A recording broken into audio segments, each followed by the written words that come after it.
ان کی کہے ہوئے الفاظ جو نکل رہے ہوتے ہیں ایسے لگتا ہے جیسے موتی لڑیوں میں پروئے جا رہے ہو. باجی کی زندگی میں بہت سارے اللہ پاک نے ان کو کسی اپ ڈاؤن میں نہیں ڈالا، لیکن انہوں نے اپنی آنکھوں سے بہت ساری خواتین کے گھر اجڑتے اور بسائے بھی ہیں، انہوں نے بستے بھی دیکھے ہیں، بہت ساری بچیوں کو اپنے ماں باپ سے جدا ہوتے دیکھا ہے، اولاد کو دیکھا ہے.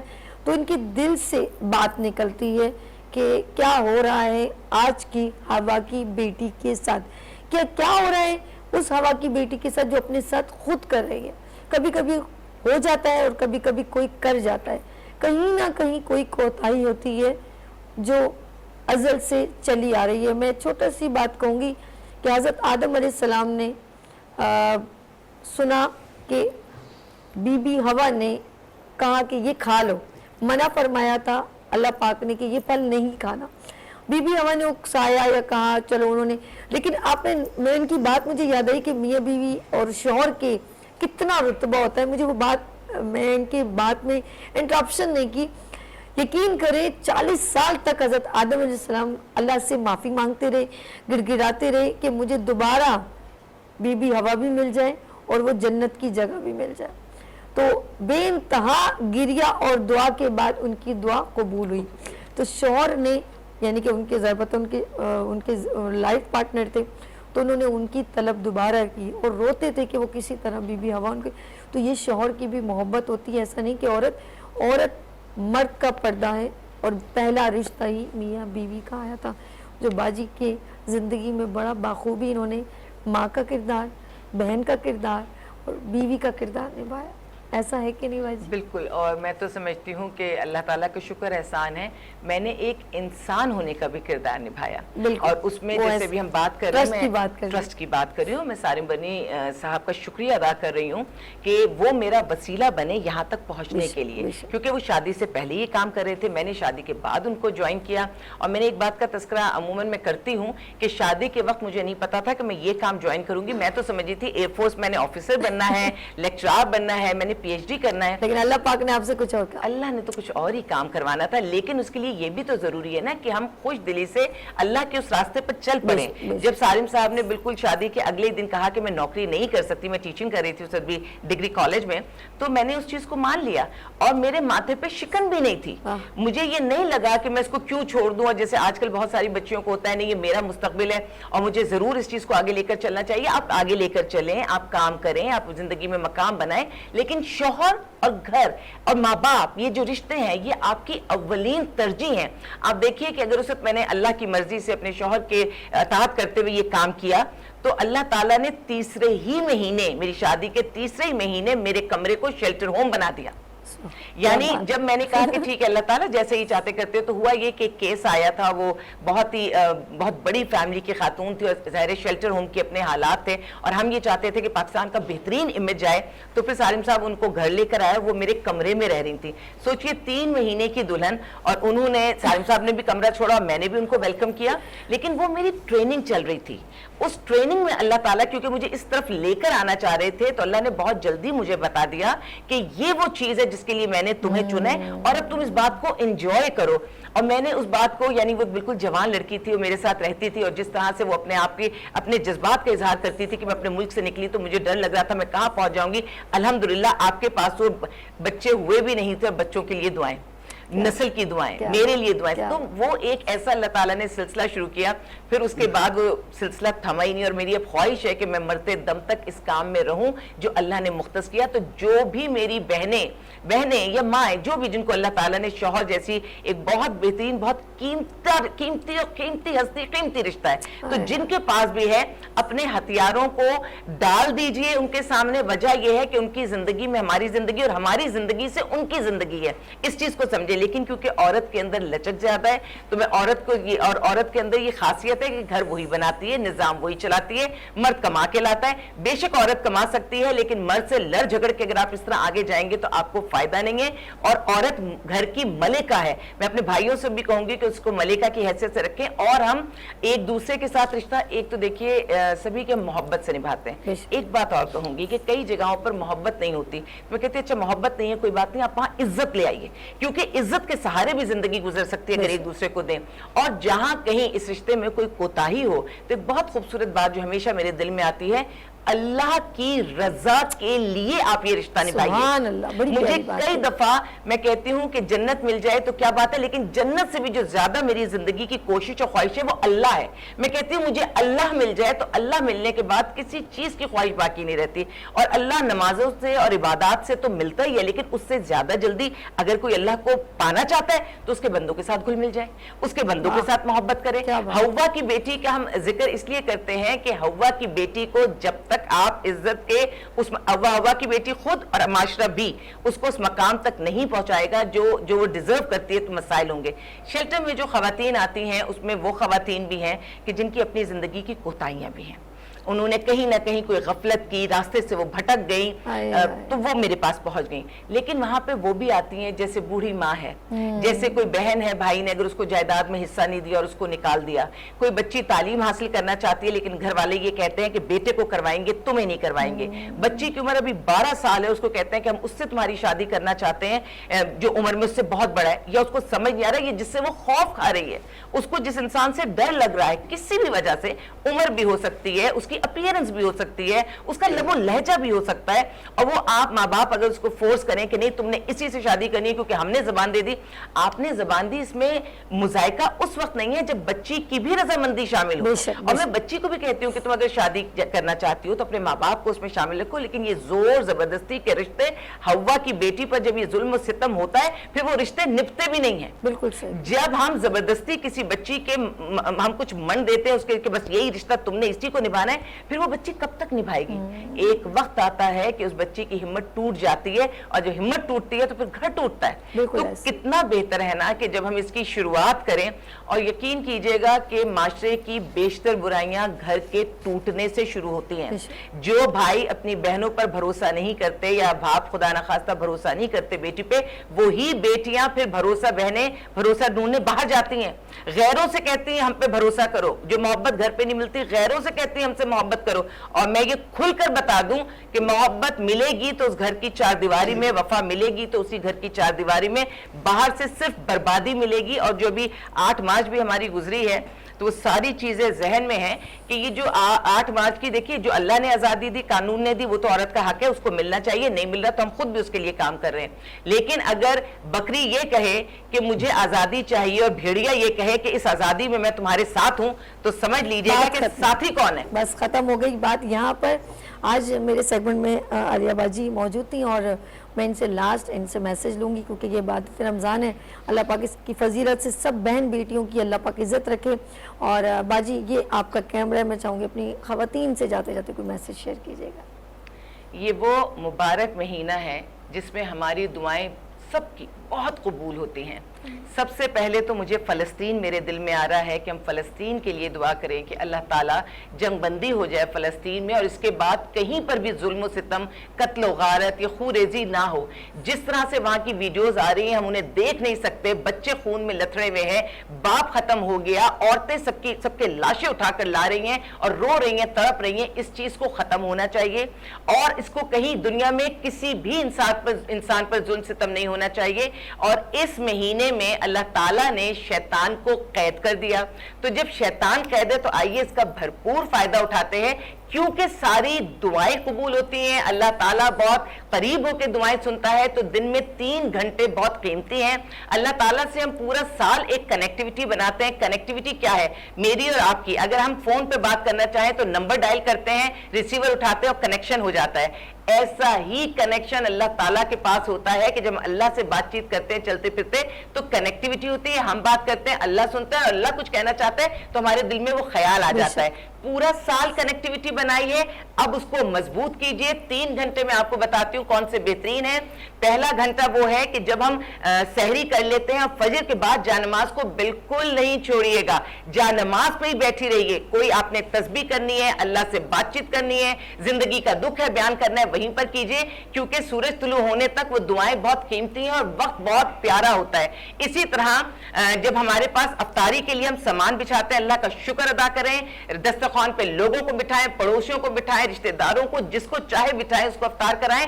اور جب افطاری سجا رہے ہوں تو دسترخوان پہ بیٹھ کر افطار سے 1 گھنٹہ پہلے صرف ہم دعائیں کریں, روئیں, معافیاں مانگیں اللہ سے, بہتری کی, دل بدلنے کی. اور ایک اور گھنٹہ میں آپ کو بتاؤں سبھی جو قیمتی ہے, وہ گھنٹہ ہے رات کا آخری پہر, جب رب کہتا ہے کہ میں آسمانوں میں سب سے نیچے آ گیا اور میں چاہ رہا ہوں, میں دیکھ رہا ہوں کہ میرا کون سا بندہ میرے لیے مجھ سے کیا دعا مانگتا ہے, کیا چاہتا ہے مجھ سے, کیا کہتا ہے مجھے.